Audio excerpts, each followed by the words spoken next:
pense que la première fois où j'ai découvert ce lieu, la petite ceinture, je pense que c'était quand j'avais 15 ans et que j'allais au lycée François Villon et je passais à côté des grilles de la petite ceinture. Et un jour, j'ai découvert qu'il y avait une infractuosité dans le grillage. On y allait pour faire un peu des trucs pas très licites de lycéens et puis surtout un peu braver le danger et puis marcher dans un lieu tranquille où il n'y avait pas de voiture, pas trop de bruit et la proximité des arbres. Et puis en même temps, il y a ce côté urbain, graffiti, aussi des gens qui habitent là. Attention, je vais sauter vers toi. C'est un mélange quoi, de plein de choses.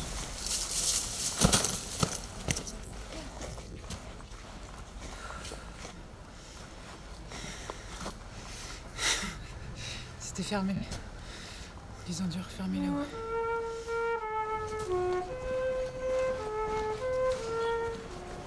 J'y suis allée pour peindre, je pense, la première fois quand j'avais 20 ans. À l'époque, j'étais en prépa.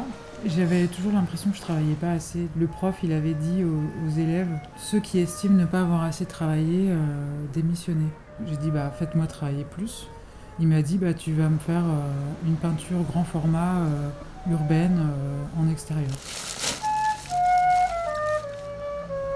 Ça a été d'abord une longue recherche de lieux. Est-ce que je vais mettre là? Non, là, il y a trop de bruit, machin. Et du coup, j'étais complètement dans l'agressivité urbaine et je rêvais que d'une seule chose, c'était de peindre comme les impressionnistes le faisaient, c'est-à-dire d'avoir le temps et la quiétude devant un paysage. Et je suis allée là. Il a fallu que je passe par toute une recherche, et parce que je savais pas ce que je cherchais. Quand on dit paysage urbain, moi j'avais l'impression qu'il fallait que je fasse nécessairement quelque chose où il y avait des voitures, des buildings, des bâtiments, des machins. Et bah là, il y a déjà une trace de l'urbanisme, puisqu'il y a les rails et les ponts. Mais ce qui prend toute la place, c'est quand même le paysage. J'en ai fait une vingtaine, ou 25 à peu près, dans le mois d'avril 2011. Cette technique-là particulière, papier journal avec des encres et les matériaux du... Ça, je l'avais pas refait, ouais.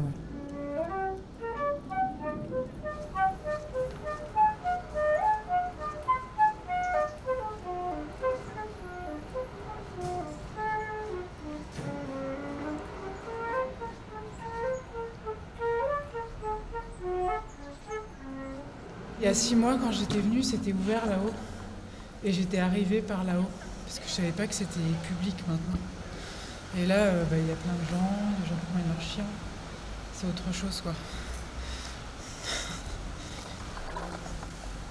C'est sympa, c'est une belle balade pour les gens. Profiter de ces acoustiques, de cette nature, de ces contrastes, de ces endroits de paix, de souvenirs.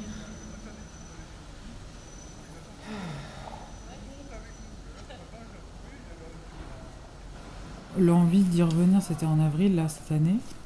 J'avais envie de me confronter plus à la ville. Parce que finalement, l'expérience de la petite ceinture en 2011, ça a été le déclencheur pour moi de partir vivre ailleurs qu'à Paris. Parce que l'agressivité urbaine me faisait pas du bien.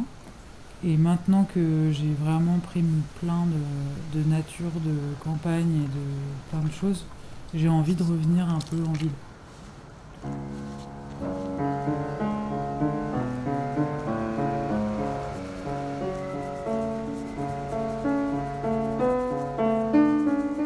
Je crois que je pourrais peindre 40 fois le même sujet.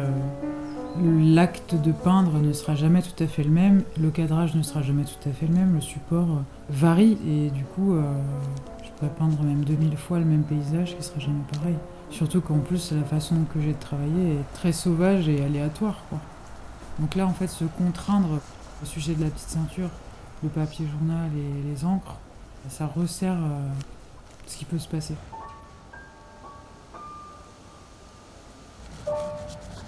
C'est un lieu mystérieux en fait. À la fois un refuge et en même temps ça peut être un peu dangereux, quoi. Il y a toute la traversée du tunnel, je l'ai fait plusieurs fois en fait. de marcher dans le noir, dans le tunnel, en attendant que mes peintures sèchent, juste pour voir ce qu'il y a de l'autre côté. Je me sens assez familière de ces lieux d'errance, en fait.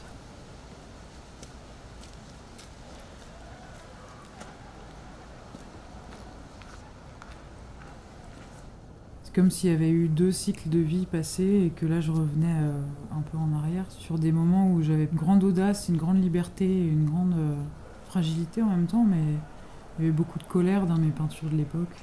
Et aujourd'hui revenir traverser ça, mais avec une énergie beaucoup plus respectueuse et douce, quoi.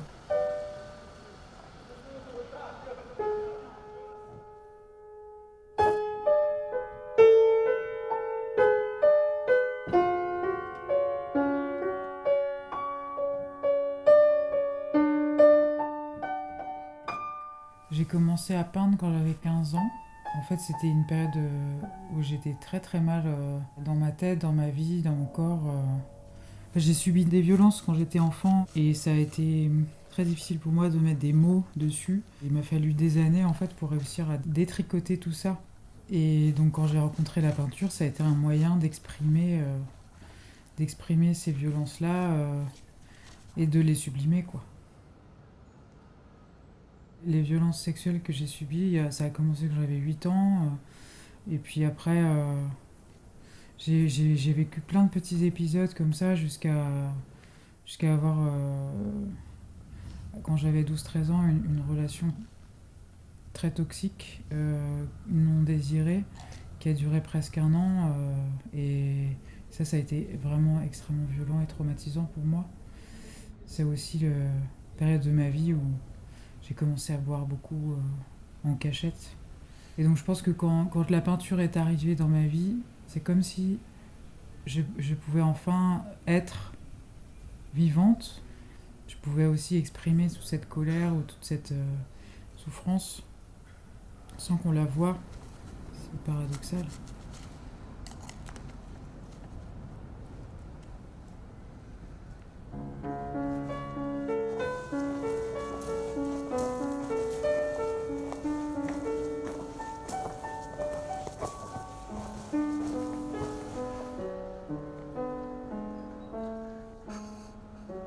Ça fait pas très longtemps que j'arrive à parler de tout ce qui m'est arrivé et de tout ce que j'ai subi. Aujourd'hui, je me sens libérée et je me sens capable de parler. J'éprouve plus de colère, je pense, depuis pas mal d'années. Je suis plus du tout en colère.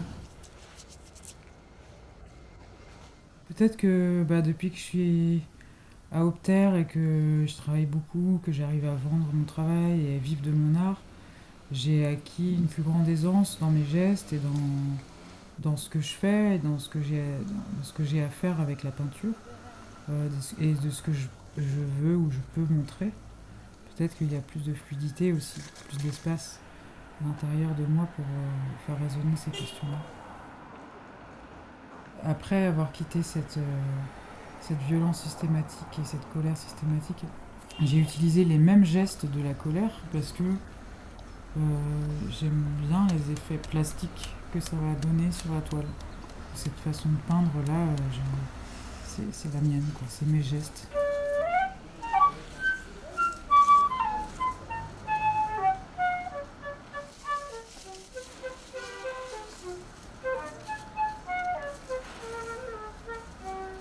Et je sais que s'il y a cette colère imprimée dedans, ça me vient de là. Et c'est comme le choix d'aller sur la petite ceinture. Le choix, il n'est pas neutre du tout, parce que c'est à la fois me mettre en danger dans un lieu qui est non sécurisé et où je vais être potentiellement une nouvelle fois victime, parce que j'ai toujours connu que ça. Voilà, après, ce lieu de mise en danger, c'était aussi un lieu où je sais que je pouvais aller boire, où je pouvais être sans regard des autres.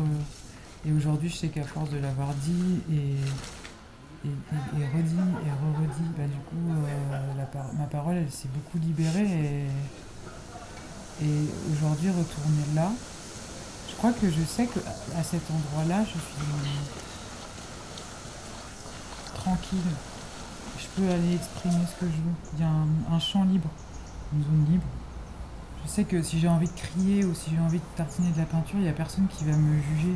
Là où tu es en pleine rue et où tu veux faire un truc, c'est plus compliqué, je crois.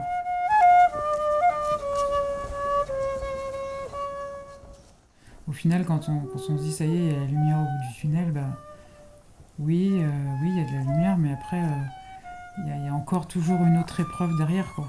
C'est jamais fini.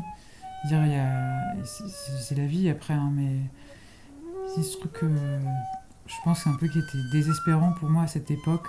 Genre, en fait, on n'a jamais fini de souffrir, quoi. C'est toujours avancé. Et, bah oui, ça va aller mieux un jour, mais et puis le jour où tu penses que c'est là, bah non, non, il faut encore avancer.